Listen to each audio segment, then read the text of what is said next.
दोस्तों, बार बार असफल होने के बाद कैसे हम अपने कॉन्फिडेंस को बनाए रखें, क्या करना चाहिए कि हमारा सेल्फ कॉन्फिडेंस बना रहे। दोस्तों, हार इंसान को नहीं तोड़ती, बल्कि हार के बाद की सोच इंसान को तोड़ती है।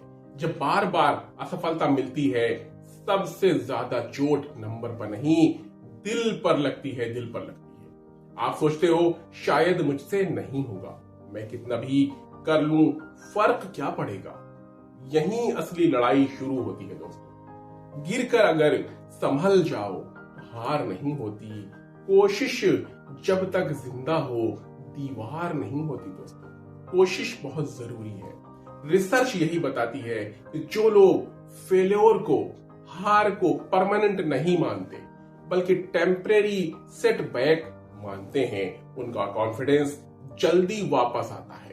बहुत जल्दी वो रिकवर कर लेते हैं, हार से अपने आप को उबार लेते हैं। असफलता दोस्तों आखिरी फैसला नहीं है, ये सिर्फ एक फीडबैक है, आपकी तैयारी का एक फीडबैक है। हिस्ट्री उठा के आप देख लो, अब्राहम लिंकन कितनी बार चुनाव हारे, बिजनेस में असफल हुए, लोगों ने मजाक उड़ाया, लेकिन उन्होंने खुद को खत्म नहीं माना, उन्होंने खुद को तैयारी में माना। और वही इंसान एक दिन अमेरिका जैसे देश का राष्ट्रपति बना। कॉन्फिडेंस रिजल्ट से नहीं आता दोस्तों, कॉन्फिडेंस आता है एक्शन से। आप एक्शन करेंगे, self confidence step by step बढ़ता जाएगा। जब आप फिर से पढ़ने बैठते हो, चाहे वो 20 मिनट्स के लिए ही क्यों ना हो, अंदर से आवाज बदलने लगती है। रास्ते मुश्किल सही, रुकना गुनाह होगा, चलते रहे जो लोग वही कामयाब होंगे। अब प्रैक्टिकल बात बताता हूं आपको। पहला काम, अपनी गलती साफ साफ लिख डालो, इमोशंस को हटा दो, एनालिसिस करो, सच्चा एनालिसिस। कंसेप्ट की कमी थी, या टाइम मैनेजमेंट की कमी थी, या प्लानिंग और स्ट्रेटजी की कमी थी। क्या कमी थी जो कि आप फेल हो गए?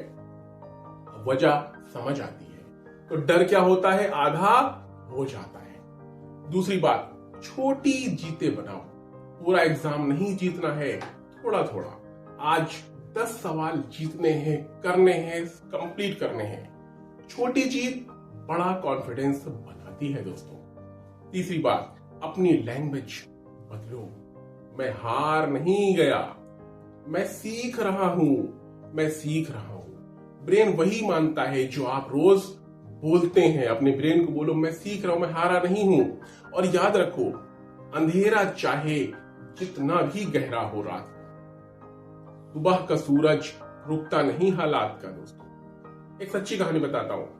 3 दोस्त 3 बार एक कॉम्पिटिटिव एग्जाम में फेल हो गए।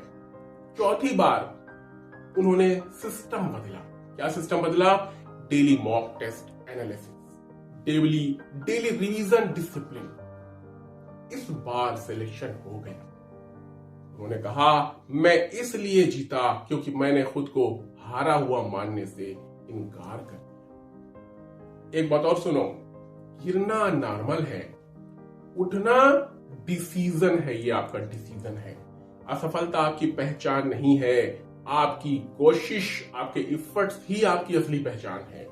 आज जो फैसला कर लो कि मैं रुकूंगा नहीं, क्योंकि जो आखिरी फैसले तक डटा रहता है, आखिरी दम तक डटा रहता है, वही जीतता है।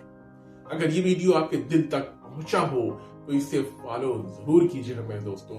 और मिलते हैं हम अगले पार्ट में, जब सब कुछ छोड़ देने का मन करे तब खुद को कैसे संभालें।